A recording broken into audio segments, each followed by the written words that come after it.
What's up guys, Dino here, and today I'm going to be giving you guys my review to Sony Vegas 14. It was just released on September 20th, and it retails at this cheapest price of $400. That's right guys, $400 you can get your hands on Sony Vegas Pro 14. So what you're seeing on your screen right now is actually footage of Grand Theft Auto 5 jet footage on Sony Vegas. That's right, on Sony Vegas 14 Pro 14. So I'm going to give you guys my review of what I like so far, some things that I don't like exactly, but yes, let's get into it. So, there's not much of a big difference between Sony Vegas Pro 13 and 14. The icons are different, stuff like that. Loading screen looks different. I haven't seen much difference between the two products that much. I mean, there's a lot of big differences because I used to have Sony Vegas Pro 13 Edit, which was the $300 Sony Vegas, but this time I have the more expensive one, the $600 one.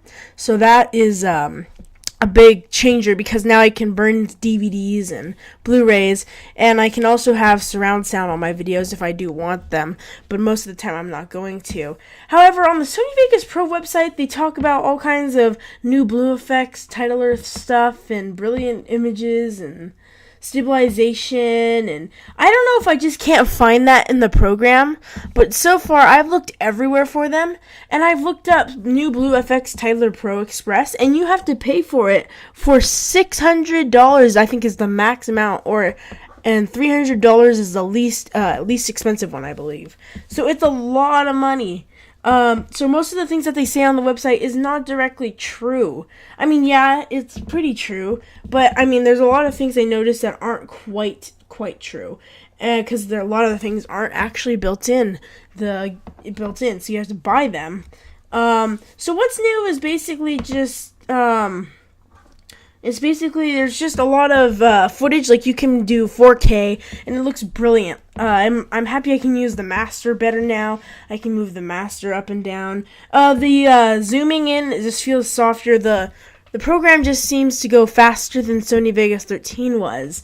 But, yeah, it just seemed to go way faster than Sony Vegas last time used to. And I'm really liking that. I love the Chroma Key. It's quite easier to use. The Chroma Key on the program is actually quite easier to use. It's pretty actually nice and interesting. I like it, and if you guys have iPad, you guys can get the Sony Vegas app, and what that does is it allows you to edit your videos on the go, which is amazing. I love that idea. I just don't have an iPad, so I can't technically use it yet. So I like that. But the Stereoscopic 3D, I made a 3D video on my channel already, but it just seemed to go way faster than before. I liked how easy I was able to change it all, how easy it was to match it up with my 3D glasses and to get it perfect. Because you have to get the 3D side by side like perfectly in order for it to be perfect 3D. 4K was actually pretty cool. I don't really make videos in 4K because I don't have a 4K camera, but it does support 4K media files. So if you have a media file that's in 4K, just drop that in the program and start editing. But mostly the master, the audio editing is big. Like, I never was able to audio edit, so now I can do like surround sound, and just I can have audio effects and loudness. I can like change how loud I want it to be. I mean, I could do that, but it just wasn't as easy as last time was. The DVD and Blu-ray I haven't tried that just yet. I heard you get buttons on the video, all kinds of stuff. I mean, I haven't tried it, so I can't really give you guys a review of that. But overall, Sony Vegas 14 is actually really good for what I'm trying to do as a YouTuber here. This is going to be like some Vegasception here because I'm editing this video in Sony Vegas 14. So now you guys know how the rendering looks in Sony Vegas 14. Does it look good or no? Just tell me in the comments below. It supports a lot of things more than Sony Vegas 13 did, but I feel like there's not enough things in this program that's different from Sony Vegas 13, so you can't really tell a difference. So here's my final review. Should you buy Sony Vegas 14? If you are a massive like filmmaker or vlogger or somebody who's like really heavy into videos and really heavy into making movies and stuff, definitely upgrade to Sony Vegas 14. But if you're making family videos or just making like the simple YouTube videos, I wouldn't say upgrade just yet. I'm not saying it's a waste of money. It's really good for that kind of stuff.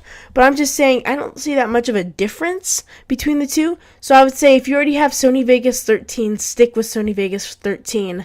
But if you already have Sony Vegas 4, or if you don't have any Sony Vegas, then get Sony Vegas 14 if you want to. I do not recommend getting the edit. Last time when I got Vegas Pro 13 edit, I mean, I loved it. It was easy to edit. Everything was perfect. I just missed the features that I wish I could have at certain times. I can't give you guys a review for the suite because I don't know experiences with that one. But if you guys do want to that much, and you guys want to get into the Vegas family and stuff like that, the best thing to do to start off is download and get a video editor from Sony called Sony Movie Studio 13 Platinum. That's where I started off on my Vegas family, and it's called Vegas Movie Studio. So you're kind of going into the editing in a way, but you're not getting full on into Vegas. And I like it a lot. It's only $80. It's only $80 on Steam. It's like $60. But it's really nice to get started with your Vegas. It looks just like Vegas, has the same interface, all kinds of stuff. It's just easier to edit for you guys, so be free to get that. Check that out. The link to Sony Vegas 14 will be in the description down below. And like I said, if you guys want to get into editing like how I do, I suggest getting Movie Studio 13 Platinum and from Sony. It's really nice editing. It's just really nice overall, and I think you guys will love it. So if you guys like this video, make sure to drop a huge like on it, and I'll see you guys in the next one. I'm DinoYT 0618, and I'll see you guys later. Peace.